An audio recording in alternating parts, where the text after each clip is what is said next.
Because ang nangyari niya, nung dumating siya, sabi ko, parang kakilala daw niya ako. So sabi ko, teka muna, saan kita nakilala? Now I remember.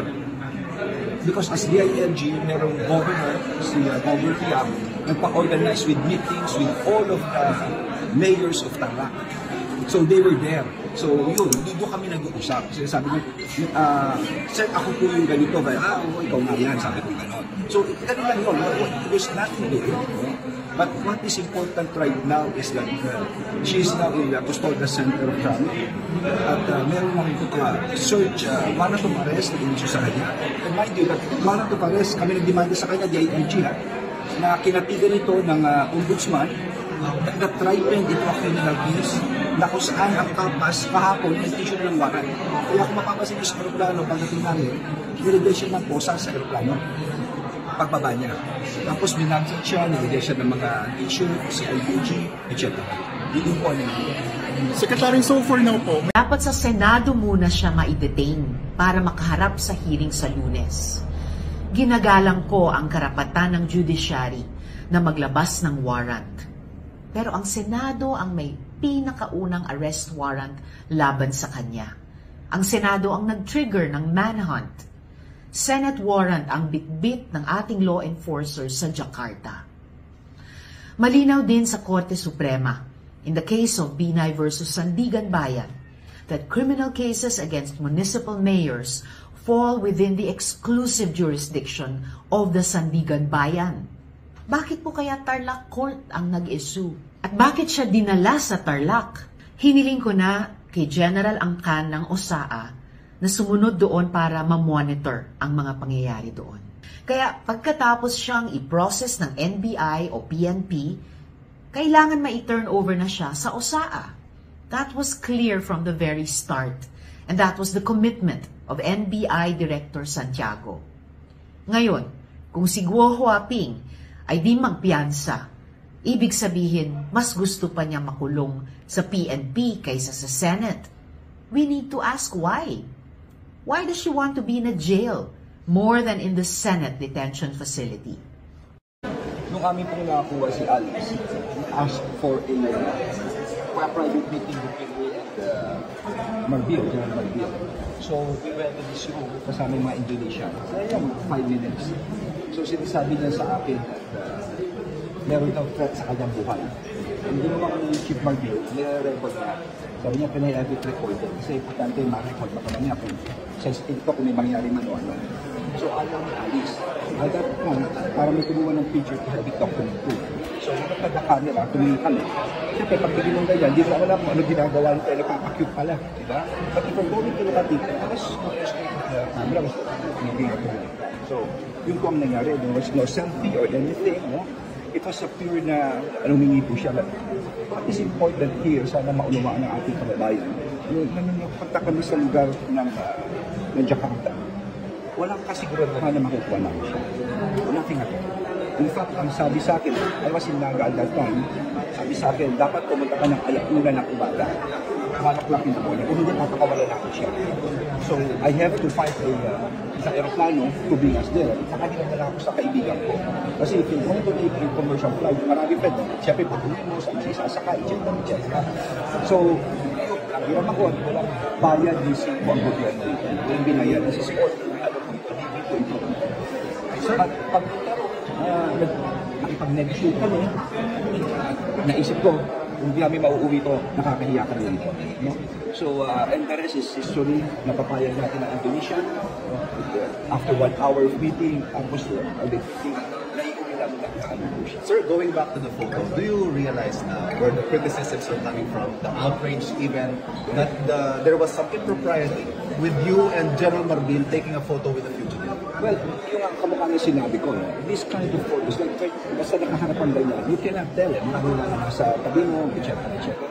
Kamukha na sinabi ko, itong photo ito ay offshoot of that meeting na kanyang dinidocument niya.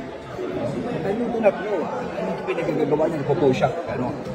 So, I hope, sabi ko nga, sana maunawaan ng mga kababayan, it was never a selfie na nagpa-selfie niya, ganyan. It was just taken habang nag-uusap kami about things na sinasabi na sa akin. And during your Facebook Live, sir, it was your account, narinig din po yung pag-uusap ninyo, observations po that you were a bit too cordial, a bit too pleasant towards Because ang nangyari niya, nung dumating siya, parang kilala daw niya ako.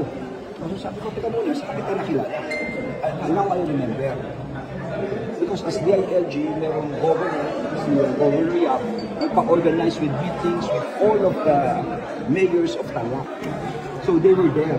So yun, doon kami nag-uusap. Sinasabi niya, sir, ako po yung pwede pa ba?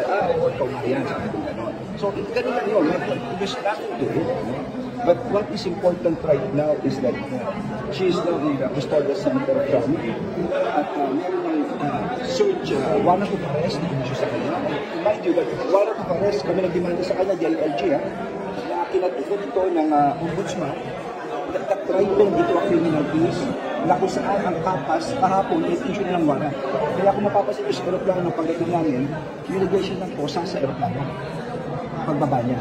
Tapos binagsit siya, nabigay siya ng mga issue, CPDG, etc. Yung po naman.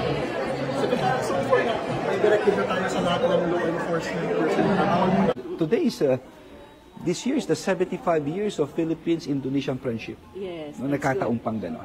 Actually, marami kaming pinag-usapan. No? Significant in the sense na si Alice Go ay isang kaso lamang. Na dito mo makikita ang pagkakaisa ng police to police. By the way, ito yung nangyari dahil may agreement ng police to police. Ang memorandum of agreement, ang police ng Indonesia at ang police ng Pilipinas. So lahat ng nangyaring krimen sa dalawa ay pagtutulungan. Kung maaalala ninyo, si Sheila Go at saka si Cassandra Ong ay dahil dito sa police to police. And of course, tumutulong dito ang ating police attaché dito at si Makapas, nandito siya. And of course, ang ating ambassador sa Indonesia. So, nung nahuli sila, ngayon, ito na yung pangalawa kay Alice Go. So, gumalaw na naman. Tinawag na unprofessional ni Senador Joel Villanueva ang mga opisyal ng bansa matapos magpa-selfie kay dismissed Banban Tarlac Mayor Alice Go nang i-turn over ito ng Indonesian authorities sa law enforcement agencies ng bansa. Ang pahayag na ito ni Villanueva ay matapos ang mahigit 6 na oras na investigasyon ng Senado hindi sa pagtakas ni Go ng Pilipinas. Tanong ni Villanueva kung seryoso bang gustong magpa-selfie kasama isang taksil na pugante. Ibinahagi ni Villanueva ang isang larawan kung saan sakay ng isang sasakyan ang 3 babaeng officers ng National Bureau of Investigation kasama si Alice Go na nakangiti pa at isang lalaki na posibleng officer din ng NBI. Sa isa pang litrato, makikita na nakiselfie ng isang NBI officer kasama mismo si Go at DILG Secretary Benhur Abalos noong marap sa isang news conference sa Indonesia. Sa isa pang picture na ibinahagi ng senador kung saan naka-peace sign at nakangiti ang nahuling suspendidong alkalde kasama si Abalos at Philippine National Police Chief Police General Romel Marbil. Sinabi ni Villanueva na tila ginawang K-pop celebrity ng high-ranking official si Go, bagay na ikinalungkot at ikinadismaya ng mambabatas. Nagpaalala naman si Senadora Risa Ontiveros sa mga kawani ng gobyerno na si Alice Go ay isang pugante na may kasong human trafficking at hindi isang artista para magpa-picture. Samantala, sa ikakasang pagdinig ng Senado sa susunod na linggo kung saan inaasahan ang pagdalo ni Alice Go, sinabi ni Villanueva mas magiging malinaw na ang takbo ng investigasyon dahil na rin sa mga testimonya at impormasyon na kanilang nakuha matapos ang sandaling executive session kahapon. Maaring dito na mabunyag kung may opisyal ba talaga ng gobyernong tumulong sa pagtakas ni Alice Go at ilan pang kasama nito palabas ng Pilipinas. Positibo kami sa nangyaring pagdinig at higit sa lahat yung binanggit ko kanina talagang bingo, swak sa banga dahil yung mga hypothesis na aming nakuha mga informasyon from one party to another and to another, doon sa mga testimonya na nakuha namin ngayon, talagang hindi na siya hypothesis, fact na siya ngayon. At talagang klarong-klaro na sa pag-imbita namin sa susunod na hearing, mas magiging clear kung sino yung mga tumulong sa kanila sa pag-alis sa bansa, maaaring sa pag-set up nitong maanumalyang operasyon ng Pogo dito sa Bamban at doon po sa Porac, Pampanga. Pagdating nito sa bansa, nakasuot siya ng orange na shirt bilang damit ng isang bilanggo na may nakasulat na CIDG habang nakaposas ang kanyang kamay. Tinatakpan niya ng puting damit ang naturang posas at nakasuot din siya ng face mask na itim. Makailang ulit ng hinilingan ng mga nasa press conference area na mga kawani ng media na tanggalin sana ni Go itong mask at magsalita sa publiko, subalit umiling ito dahil wala umano siyang dalang abogado na gagabay sa kanya. Habang nagbibigay ng pahayag si Intersecretary Benner Abalos Jr. nakatalikod sa media ang dating alkalde. Inamin naman ito na may natatanggap siyang banta sa kanyang buhay, ngunit hindi ito lubos na idinitalye. Kaugnay niyan, narito ang bahagi ng pahayag ni Alice Go. Kino-confirm ko po ang lahat ng sinabi po ni Secretary na meron po akong death threats po at humingi po ako ng tulong po sa kanila at masaya din po ako na nakita ko po sila.